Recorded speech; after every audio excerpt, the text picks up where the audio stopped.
Now we move on to our next topic and the last topic for today, which is the small intestine.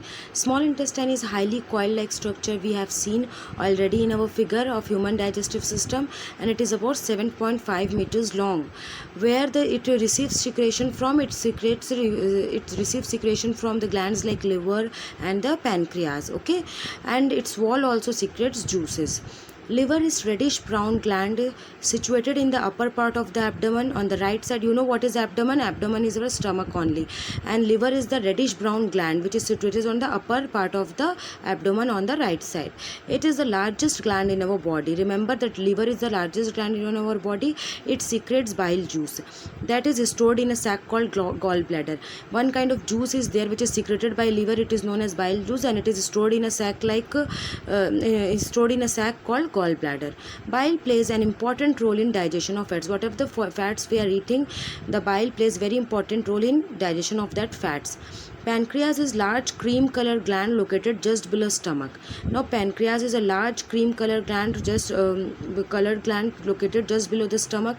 In figure 2.2 we have seen in the figure of esophagus. The pancreatic juice acts on carbohydrates. The pancreatic juice acts on which products?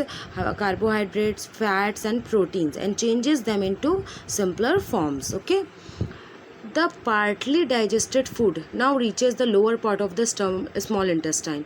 But the food is not wholly digested. It gets partly digested and moves to the lower part of the small intestine, where the intestinal juice complete the digestion of all components of whatever the components of foods like carbohydrates, fats, proteins, which are partly digested. That when goes into the small intestine, it gets completely digested there due to the help of the juice secreted by the walls of small intestine. Okay, carbohydrates get broken into simpler sugars such as glucose, fats go into fatty acid and glycerol, and proteins into amino acid. These acids, how they work, they convert the carbohydrates into simpler form.